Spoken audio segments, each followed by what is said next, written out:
We learned some stuff here about Baker Mayfield, okay?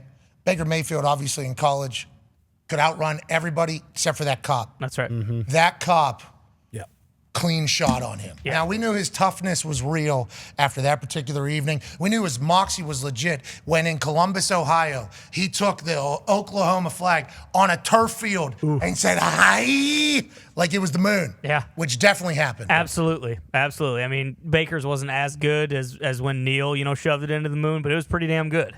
We love Baker Mayfield. Yes. The thought of Baker Mayfield. Mm-hmm. We enjoy the fact that he is a little bit of spice, Yeah. a little bit of a history, Yep. has some human-like tendencies off the field, and then on the field, he goes to Cleveland, and somehow they won a playoff game against the Pittsburgh Steelers. In Pittsburgh. In Pittsburgh. They had not won at all. We're talking about a city that wasn't able to open coolers to enjoy beers because they locked them down until the Browns won. This team stinks. Yeah. Stank and stunk. He goes in there, wins a playoff game for him, and then somehow, some way, everybody in that building hates him. Yeah. Mm-hmm. Yep. They run him out of town. Goes down to Carolina. People start talking. Is Baker really that good? We see him throw 60 times on a Sunday night against the Pittsburgh Steelers whenever he has a torn labrum in his left arm. And the coach is actually on record as saying, yeah, his accuracy is affected because he can't move with the thing that he has on. Now, 2 days later, that same coach goes, all right, Beck, here's the deal. Putting Chubb on the sideline, and we're having you throw the ball 60 times.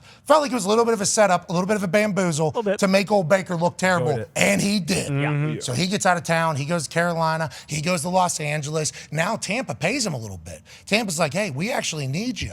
And we start hearing rumblings through training camp that maybe Baker is going to be the guy. Then some videos show up, and he's not great. Oh, no. Not great at all. And then that obviously brought out all the Baker haters to be like, look, this guy's getting another opportunity. This guy is going to get so many chances. He's been run out of every place he's ever been. He stinks. Now we just heard a story from a running back after week 1 in Tampa Bay. Yeah. And the story goes like this. I mean, just understanding what they was doing, kind of, we was paying attention to the whole game of their signal calls. And I just remember, Bake came in the locker room, literally at halftime. He said, I got it. We got all these signals. We in there talking as an office. I know all these signals. If they do this, they going into cover 2.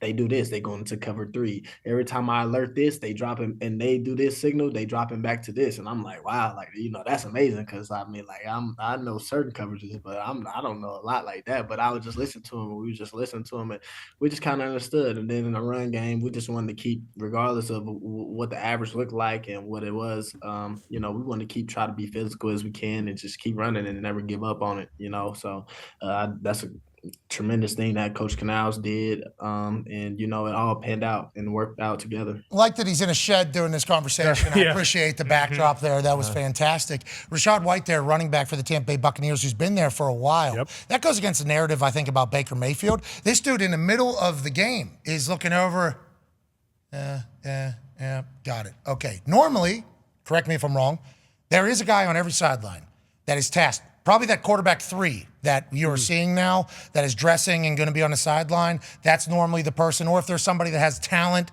in this particular realm of the world in the coaching staff, they're looking at the other signs, trying to get a read, trying to figure it out. Yep. The fact that Baker's doing it on the field while playing and then getting it right, I would assume, is something that I don't think any of us would have expected out of Baker Mayfield. That isn't that's not what Baker Mayfield's known for. Baker Mayfield, this guy's got moxie, he's got grit, he's an athlete, he's a competitor, he's a fighter, he's this, that. This one is this dude's cerebral. He's picking up signs in the middle of the game and then delivering it with confidence at halftime. That means he had full belief in it, and then they get a win. This is the guy. EQ down there in Tampa. I mean, that's a huge win. That's huge for him, too, to be able to pick up signs, like you said.